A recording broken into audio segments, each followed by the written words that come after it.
Petit Jornal. Inteligência e irreverência em doses diárias.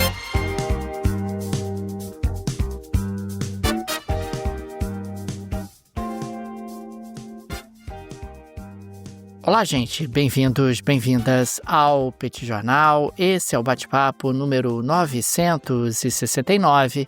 Estamos gravando numa live no YouTube do Petit Jornal. São exatamente 21 horas e 25 minutos da quinta-feira, 13 de novembro de 2025, aniversário do professor Tanguy Bagdadi. Cumprimentem o professor Tanguy Bagdadi nas redes sociais pelos seus 58 anos muito bem vividos. Fica aqui o nosso abraço e os nossos cumprimentos ao professor Bagdadi.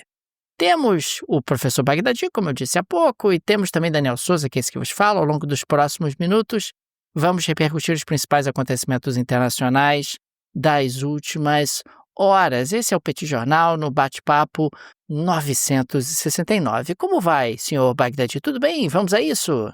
Tudo bem, Daniel Souza? Vamos lá para esse bate-papo 969. Não meti o atestado hoje por conta do meu aniversário. Agradeço o Daniel Souza, ele se enganou aí com os números. E agradeço aí pelo meu aniversário de 28 anos hoje. E aí vocês decidam qual que é a idade correta.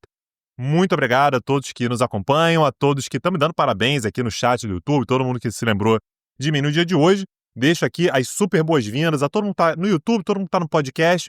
Um prazer estar aqui mais uma vez.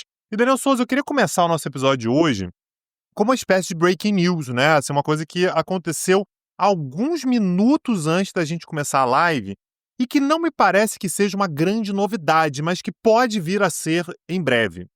O chefe do Pentágono, né, da maneira como a gente pode colocar, ou o secretário de Defesa, ou da maneira como o próprio Trump está se referindo a ele, né, o secretário da Guerra, que é o Peter Hegseth, anunciou há alguns minutos atrás, né, nesse momento que a gente está gravando, que vai conduzir uma operação militar chamada Lança do Sul, que é a Operation Southern Spear, que tem como objetivo combater grupos denominados narcoterroristas e intensificar ações que protejam o país das drogas.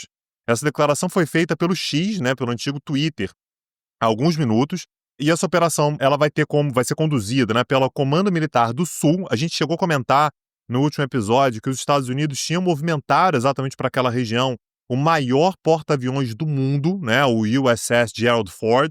Então, tudo estava se preparando exatamente para isso, e hoje ele anunciou que vai haver uma operação militar. Isso pode querer dizer um monte de coisa, tá, Daniel? Isso pode querer dizer desde agora a gente vai monitorar mais de perto, mais barcos vão ser bombardeados e tal. Isso é uma operação militar. Como também pode querer dizer um bombardeio a Caracas, tá? A gente simplesmente não tem muito como dizer o que significa isso, mas eu achei importante, Daniel, acima de tudo, deixar os nossos ouvintes atentos a isso, porque acabou de sair.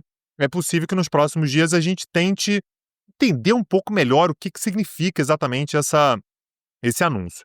Mas eu queria desenvolver, para além disso, Daniel, uma vez que com isso a gente não tem muita informação nesse momento, eu queria falar um pouquinho sobre as tensões entre Japão e China. Essas sim, Daniel, a gente tem bem mais informações.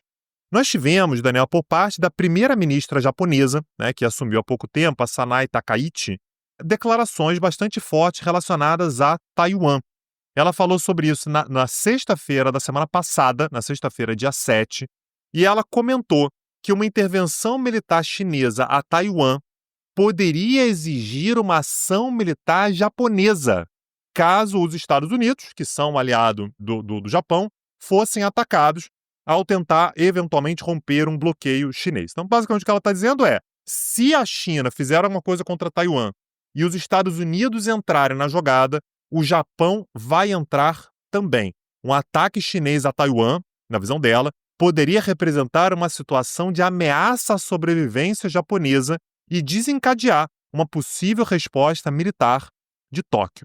O que é interessante, Daniel, é que essa declaração da primeira-ministra japonesa, da Sanai Takaichi, ela vem alguns dias depois de um encontro muito cordial que aconteceu entre ela e o Xi Jinping. Os dois se encontraram na Coreia do Sul e, aparentemente, a gente tinha ali uma situação cordata, né? Uma relação bastante amigável. Pareceu que havia uma tentativa, um esforço por parte da japonesa de acertar as relações.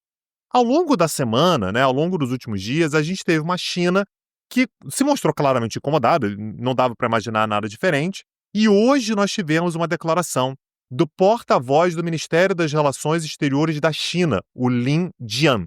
O que ele disse foi que as falas de Sanai Takaichi significam uma grave interferência nos assuntos internos da China. Lembrando que a China considera que Taiwan é um assunto doméstico e que, caso ela não se retrate, o Japão deverá arcar com todas as consequências dos seus comentários. Para o regime chinês, né, para o governo chinês, Tóquio estaria enviando um sinal perigoso para as forças pró-independência de Taiwan, de que, olha, você quer a independência de Taiwan, você quer autonomia e tal, você está respaldado pelos Estados Unidos, pelo Japão, o que viola um dos princípios basilares da política externa chinesa, que é o princípio de uma só China, tá? Então, o porta-voz, né, no momento que ele está falando ali para a imprensa, ele fez perguntas retóricas, né? O Japão pretende bloquear a reunificação. O Japão está disposto a desafiar os interesses fundamentais da China. É o momento no qual o Japão, Daniel, ele desafia um país muito poderoso e o que a China está perguntando é: ô Japão, você tem certeza do que você está falando?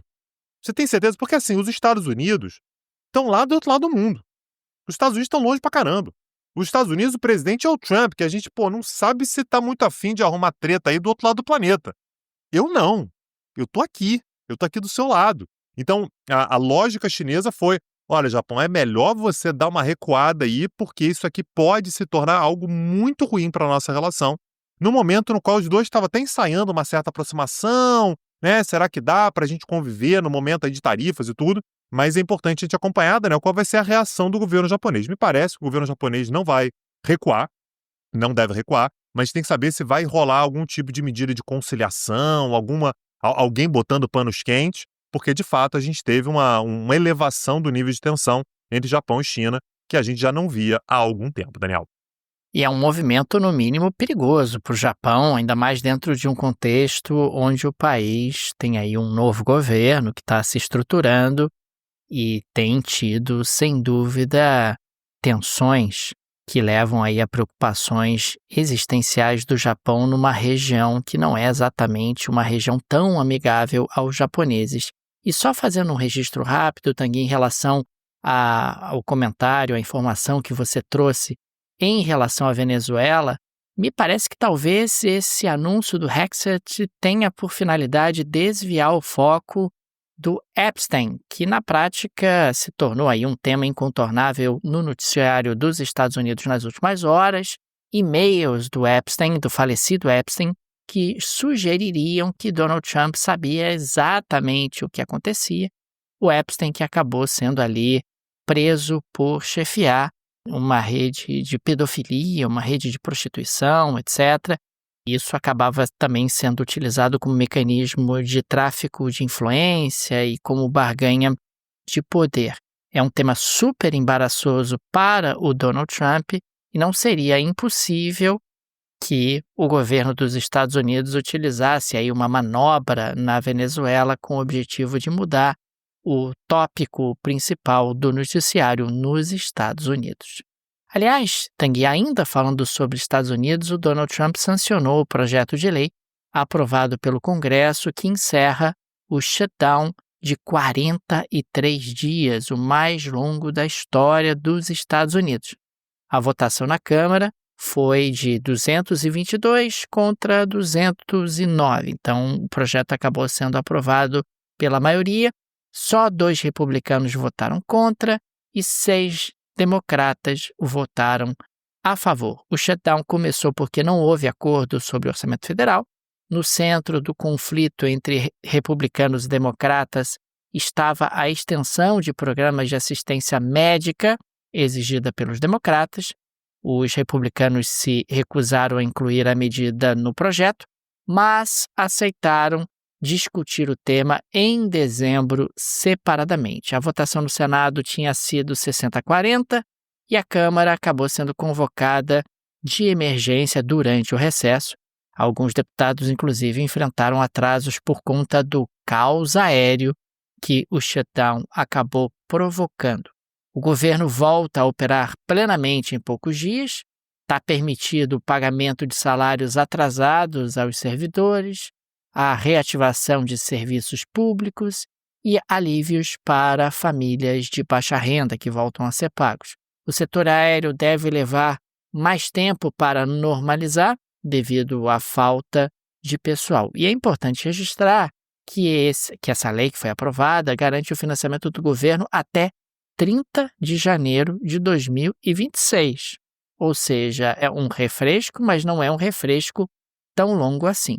O Trump não poderá demitir servidores até essa data, isso está no acordo, e o Programa de Assistência Alimentar, SNAP, fica garantido até 30 de setembro de 2026. É importante também registrar que a pesquisa Reuters Ipsos apontou que 50% dos entrevistados culparam os republicanos pelo shutdown e 43% dos entrevistados culparam os democratas. Continua no horizonte o risco de um novo shutdown a partir de 30 de janeiro de 2026, se você não tiver ali um acordo entre democratas e republicanos, e certamente o tema do Obamacare, da assistência médica, voltará ao centro das negociações e vamos ver se será cumprida essa promessa de uma votação em relação a esse tema em dezembro agora de 2025. Daniel Souza, vou deixar um recado para todo mundo que está ouvindo a gente aqui, porque, obviamente, para você nos ouvir, você está usando a internet, né? Você não tem alternativa. E isso apenas mostra como que a internet faz parte das nossas vidas, né? E como que a tecnologia ela é absolutamente inescapável para todos nós. E se você deseja trabalhar com tecnologia, se você deseja conhecer mais sobre tecnologia, a Alura ela é fundamental para você. A Alura é a maior e mais consolidada escola de tecnologia do Brasil.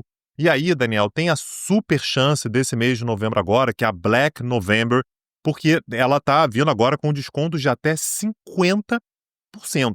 Daniel, estava pensando, você quer entrar na área de tecnologia, é uma pessoa iniciante, quer começar a entrar nessa área, quer se aperfeiçoar, você já é avançado, qualquer área de formação, qualquer idade, de onde quer que você seja, a tecnologia ela é fundamental para você e a Alura está te oferecendo 50% de desconto, com todas as vantagens que a Alura traz, desde a utilização da inteligência artificial da Alura, que é a Alure, a participação ali de uma comunidade exclusiva, com milhares de pessoas que estão ali trocando informações, o que está certo, o que não dá, trocando experiências, além de você ter 22 carreiras completas, com trilhas estruturadas do nível iniciante ao avançado. Quer dizer isso, Daniel? Eu gostaria de trabalhar, por exemplo, com inteligência artificial. Tem ali toda uma trilha do que você pode fazer, quais são as habilidades que você pode desenvolver e como é que a Alura pode te ajudar para isso. Tudo isso utilizando o link que está na descrição desse episódio. Não perca essa oportunidade.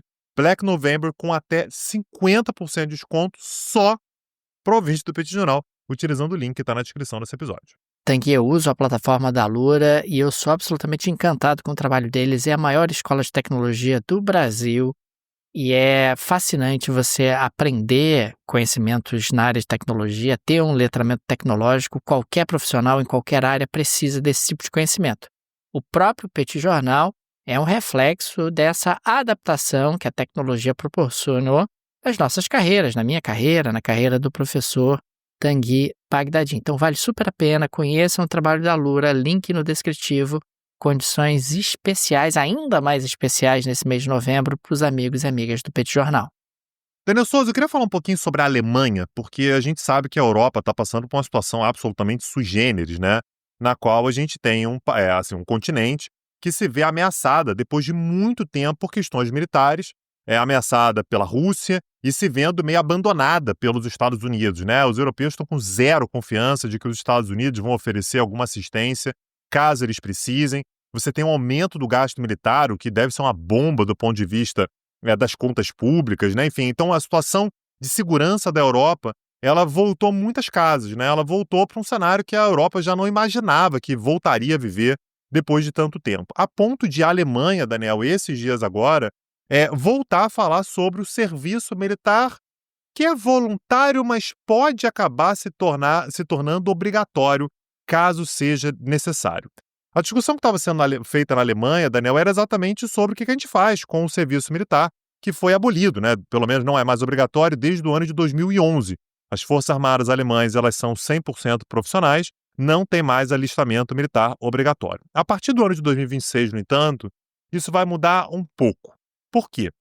Todos os homens serão obrigados a preencherem um questionário, né, falando ali sobre suas aptidões, se querem servir, se não querem, como é que está a situação física, se tem algum tipo de treinamento, enfim, um raio-x desses homens todos. Para as mulheres, isso é voluntário. Se as mulheres quiserem preencher, podem. E todo mundo, homens e mulheres, terão que fazer exames médicos que serão submetidos, determinados exames, que serão submetidos às Forças Armadas.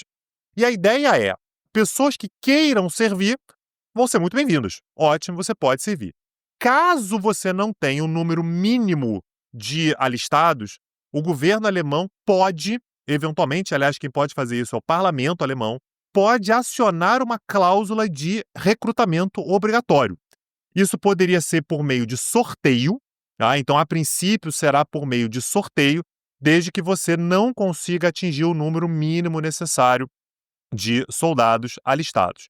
Em 2026, cerca de 300 mil jovens devem passar por esse processo inicial, Daniel, de preencher os formulários, dos exames e tal, mas a meta final, segundo a OTAN, é elevar o efetivo alemão de 182 mil homens, ou mulheres, né, soldados, para 260 mil soldados até o ano de 2035. Aliás, Daniel, a Alemanha está tentando fazer com que as Forças Armadas elas se tornem mais atrativas, né? Então você tem, por exemplo, um salário bruto de $2.800 ao mês. Daniel, é uma grana boa, viu? $2.800 não é pouco dinheiro para um jovem. E não apenas isso, né? O governo alemão entendeu que, olha, talvez mesmo assim a galera não venha, então haverá inclusive um subsídio para tirar a carteira de motorista. Aí você fala assim, pô, mas tirar a carteira de motorista, você vai lá e tira. Daniel Souza, eu fui dar uma olhada quanto é que é para tirar a carteira de motorista na Alemanha, meu amigo. Claro que depende, né, do estado e tal, tem estado que é um pouco mais caro, um pouco mais barato, mas tranquilamente pode passar dos 3.000 euros. 3.000 euros é uma grana muito importante. Então, ainda tem isso, né? Se você quiser se tornar um soldado alemão, você não apenas recebe uma boa grana, como você ainda pode ter uma ajuda para tirar a carteira de motorista. Então, Daniel, a gente tem de fato uma mudança muito importante na maneira pela qual a Alemanha enxerga a questão da segurança, do exército e tudo, e sempre com muito cuidado, Daniel, porque o governo do Friedrich Merz, né, do chanceler alemão, é um governo já muito impopular, né? É um governo que não vem passando por um bom momento, as contas públicas estão desorganizadas e tal. Então havia uma preocupação que dependendo da maneira como a coisa for feita, isso pode aumentar ainda mais, né? Pressionar ainda mais a popularidade do governo. Mas a gente vê, Daniel, a Alemanha aumentando as suas forças armadas. A gente sabe que, historicamente, a Europa costuma suar frio, né? Respirar fundo quando a Alemanha aumenta suas forças armadas, né? Amplia seu poder militar. Mas, nesse momento, a gente tem uma Alemanha, de fato, muito enfraquecida. É uma Alemanha que não está numa situação tão boa quanto aquela que já esteve em outros momentos, até em décadas recentes. E o aumento desses gastos militares tem gerado, portanto, esse tipo de efeito, Daniel. Que momento da Alemanha, hein, Tanguy? E falando ainda de Alemanha, eu queria registrar que o país busca reciclar minerais críticos e terras raras para diminuir a sua dependência chinesa. Pequim tem restringido exportações desses materiais após as tarifas dos Estados Unidos, e essa medida acentua a vulnerabilidade alemã. 1 milhão de empregos na Alemanha dependem desses insumos. Você tem até um projeto piloto promissor de uma empresa alemã, a FCM, que instalou uma planta para extrair galho de águas residuais. O galho é vital para a eletrônica avançada e defesa e está sob rígido controle chinês. Também existe a ideia de aplicar o modelo a outros minerais críticos, como é o caso do irídio e do germânio, também afetados por restrições chinesas. Outras tecnologias que também estão mapeadas envolvem detectores a laser para identificar terras raras em sucata, técnicas para reciclar fósforos de terras raras de LEDs e lâmpadas fluorescentes, O que mostra que, Tanguy, os caras não estão para brincadeira, os caras estão querendo ir para sucata tentar ali, de alguma forma, recuperar minerais críticos que possam ser reutilizados. Agora, existe um problema, o preço da sucata na Alemanha está muito alto, ele aumentou 11% neste ano, aproximadamente, está na casa de 7.940 euros por tonelada. Parte da sucata é comprada por empresas chinesas na Europa. Veja você, que acabam aumentando a demanda por esse tipo de material e, consequentemente, empurrando o preço para patamares bem mais altos. Legalmente, a China depois essas empresas chinesas acabam exportando para a própria China essa sucata, que depois vai ser utilizada em fundições locais e também em reciclagem. Tanguy, o negócio está ficando cada vez mais tenso em relação ao acesso a minerais críticos e terras raras. E eu rapidamente queria fazer um último registro, que é o seguinte, Tanguy. A Casa da Moeda dos Estados Unidos anunciou que encerrou a produção da moeda de 1 centavo, o famoso penny. O penny do dólar, que vinha sendo produzido há 232 anos. A cerimônia aconteceu nessa semana, no dia 12, na Casa da Moeda da Filadélfia, onde o penny é produzido desde o século XVIII. A decisão foi tomada pelo Departamento do Tesouro devido ao aumento do custo. Então, o objetivo é cortar gastos. O custo na produção do penny saltou de 1,42 centavo para 3,69 centavos na última década. E existe aí uma estimativa de uma economia de 56 milhões de dólares ao ano. É o governo americano cortando gastos, Tanguy. E agora não mais fabricará o penny, mas os pennies que estão em circulação continuam valendo e podem ser utilizados. Usa o quê, Daniel? Pennies. Ah, tá. Ô, Daniel, então para fabricar um penny estava custando 4 centavos, é isso? Na realidade, 3,69. Perfeito. Tá valendo a pena.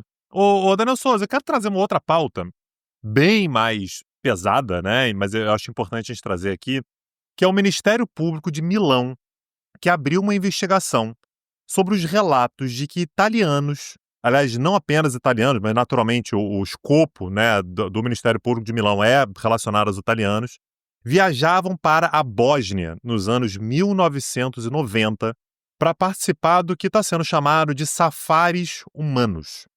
Basicamente, a gente está falando sobre pessoas com muito dinheiro, paixão por armas, né, uma coisa armamentista, né, uma coisa de tentar ter ali a adrenalina da guerra, a emoção da guerra.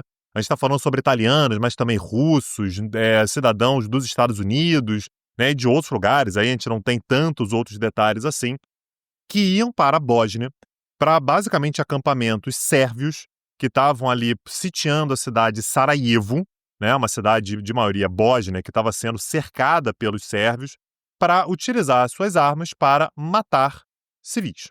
Então ficavam em posições sérvias, né, em posicionamento de tiro, e para ter a possibilidade de matar, de alvejar cidadãos, né, pessoas bósnias que estavam na cidade de Sarajevo. Essas denúncias, Daniel, elas não são novas, elas já existem há bastante tempo, uma série de relatos da época davam conta disso. Inclusive, autoridades bósnias, ainda durante o cerco de Sarajevo, entraram em contato com autoridades italianas, disseram, olha, isso aqui está acontecendo, isso aqui não é possível, e que as autoridades italianas conseguiram resolver à época, né? Solucionaram, e a coisa, teoricamente, parou de acontecer naquele momento. Porém, as investigações na Bósnia, elas começaram, só que acabaram se perdendo, Daniel. A quantidade de problemas que a Bósnia tinha naquele momento, isso acabou indo para o final das prioridades, e nunca houve, de fato, uma investigação mais aprofundada sobre isso. A gente está falando sobre algo que acontecia ali entre 1993 e 1994. E você tinha, de fato, Daniel, um esquema muito profissional para que as pessoas fossem para lá. Então, normalmente, as pessoas elas chegavam de avião, né? Entravam normalmente em pequenos ônibus, né, micro-ônibus e tudo, com uma ampla carga de suborno para conseguir passando pelas barreiras, sempre dizendo que estavam indo fazer serviço humanitário, né? e pagavam cerca de o equivalente, né? O euro não existia na época ainda, mas o equivalente a 100 mil euros por pessoa. E haveria, teoricamente, mais uma taxa por pessoas que fossem ser alvejados, né? Então, se você atirar numa criança, o valor é um. Se você atirar numa mulher, o valor é outro. Se você for atirar num homem, num adulto, o valor é outro. A gente está falando, Daniel, sobre um cerco de Sarajevo que durou 4 anos, né? Ali de 1992 a 1996. Estima-se em cerca de 11 mil civis mortos e havia uma certa ideia de que mais civil, menos civil, a gente pelo menos ganha uma grana com isso. Um dos episódios mais conhecidos, Daniel, desse cenário aí de safari humano envolve um escritor nacionalista russo chamado Eduard Limonov, aliás, que foi filmado, né? Então tem imagens disso, disparando contra Sarajevo ao lado de um camarada chamado Radovan Karadzic, né? Que foi um cara que foi depois condenado por genocídio em Haia, né? Então a gente está falando sobre uma acusação muito séria, muito grave, com muito tempo de atraso, né? São mais de 30 anos de atraso, mas a Itália está pelo menos tentando olhar para isso, para ver se alguém está vivo, se alguém pode pagar por tudo que aconteceu. Mas, sei, Daniel, é um negócio que é perturbador. Assim, é muito perturbador você imaginar que alguém é capaz de pagar uma grana como essa para poder utilizar armas contra alvos humanos, enfim. Mas faz parte da história daquela região e que bom que está sendo visto até para a gente poder saber o que aconteceu, né? A gente ter mais informações, a Europa ter mais informações, o mundo ter mais informações, me parece que tem um papel importante, apesar de, naturalmente, o mal já ter sido concretizado, Daniel. Essa é uma daquelas notícias que dá um certo desânimo em relação à humanidade, né? Você passa até a desacreditar na humanidade quando você percebe que pessoas pagavam para entrar nesse tipo de empreitada, se é que a gente pode colocar nesses termos, e do outro lado, pessoas vendiam, comercializavam esse tipo de empreitada. Quer dizer, é um negócio desanimador. Mas, claro, isso precisa ser investigado, essa história precisa ser conhecida. Eventuais culpados que ainda estejam vivos precisam ser levados à justiça. E essa história não pode ser esquecida até para que ela não se repita. Nos resta buscar uma nota um pouco mais leve. Vamos tentar falar de alguma temática um pouco mais, um pouco diferente para terminar o nosso episódio de hoje em alto astral. Vamos para a geleia da Shakira de hoje? Daniel Souza, abre a geladeira, vai na porta da geladeira, tem umas geleias ali, você pode escolher uma e traz pra gente, pode servir. Ô, Tanguy, você sabe que o Donald Trump encontrou o presidente da Síria na última segunda-feira, dia 10, na Casa Branca. Recebeu ele, inclusive, no Salão Oval e tal, o presidente al-Shara da Síria. E aí, num determinado momento, papo vai, papo vem e tal, o Donald Trump resolve ser gentil com o presidente da Síria. Ah, meu Deus, Donald Trump. Muito cuidado com a gentileza, Donald Trump. Muito cuidado. E aí ele vai e presenteia o presidente da Síria com um frasco de perfume. Até aí tudo bem. Ele vai e borrifa o perfume no presidente da Síria e diz que daria também um perfume para a esposa do presidente da Síria. Eis que, de repente, não mais que de repente, Donald Trump vira para o presidente da Síria e pergunta: ô, meu amigo, quantas esposas você tem? O presidente da Síria, meio incrédulo, responde: uma só. E a resposta de Donald Trump é a pior de todas: com vocês, eu nunca sei. Ou tem que ir com vocês. Ô, Donald Trump, oi. Eu queria avisar até a galera nos Estados Unidos que tem esse hábito aí meio exótico, hein? Que você poderia ficar mais atento, Donald Trump. Fica a dica, hein? Mas Daniel, deixa eu te perguntar, o Donald Trump tem assessores, não, para informar ele, assim, tem muitos que assessores. ele possa precisar? Tem assessores? Ah, tá. Tem muitos assessores, mas eu acho que o Donald Trump fala do coração, sabe? Ele é genuíno. Ele é genuíno, ele fala do coração. Pior que eu olho pra isso, eu realmente acho que é o que ele pensa, entendeu? Essa gente aí... que é o que ele pensa. Essa gente aí da Síria, sei lá, do Oriente Médio, tem um montão de esposas, eu nunca sei quantas esposas ele tem. Então, eu tô apenas querendo saber, né? Porque se ele tiver várias esposas, vou dar vários perfumes, é capaz dele dizer pra você que ele tava tentando ser gentil com toda essa abordagem em relação ao presidente da Síria. Não, e Donald Trump deve estar com o coração quentinho e falar assim, foi respeitoso. Caramba, eu perguntei, quantas esposas ele tem. Não assumi que ele tem uma só. Eu perguntei.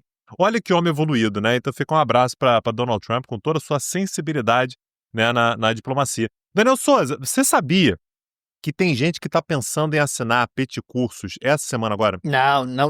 Não tá pensando. Tem não gente tá que tá, pensando. E tem se gente tiver, que tá. para, não pensa. Não é para assinar Peticursos essa semana. O que você vai fazer é entrar no link que está na descrição desse episódio. Acessa lá, peticursos.com.br/petit-week. Clica no link. O link está na descrição desse episódio. Você não precisa nem se preocupar em digitar nada. E você vai entrar na lista VIP do Peticurso. Você pode ganhar até 40% de desconto se você entrar no plano anual. Mas é só para quem estiver nessa lista VIP. Se você não estiver na lista VIP, nem adianta, viu? Tem que estar na lista VIP. E a partir do dia 17 você pode usufruir dessa super vantagem. Acessa lá, o link está na descrição. É um preço que não volta, tá? É o melhor preço do ano. Não vai voltar. Acessa lá na descrição desse episódio, Daniel. Fica aqui também o nosso agradecimento aos apoiadores e apoiadoras do Petit Jornal, vocês que ajudam a manter esse projeto de pé. Fica o nosso carinho, o nosso abraço, o nosso muito obrigado a cada um de vocês. O Petit é uma mídia pequena, não tem aí um grupo de mídia que nos dê suporte, não tem um conglomerado de mídia. Nós temos aqui um trabalho bastante artesanal e por isso a ajuda de nossos apoiadores é tão importante e por isso registramos o nosso agradecimento. Fica também o convite, se você gosta do nosso projeto, considere nos apoiar. No descritivo desse episódio tem várias alternativas, tem a chave Pix, uma forma prática e instantânea de apoiar o Petit Jornal. A chave Pix que está no descritivo é petitjornal.pj@gmail.com, dá inclusive para ativar o Pix recorrente. Tem o link do Apoia-se, o link do Patreon. Tenho certeza que uma dessas alternativas será confortável para você. Daniel Souza, amanhã estamos de volta com o Petit Invest, né? Amanhã de manhã, né? Nosso quadro fixo da sexta-feira. Pela manhã nos vemos. Um abraço e até a próxima. Valeu! Tchau, tchau. Petit Jornal. Inteligência e irreverência em doses diárias. Acesse www.petitjornal.com.br.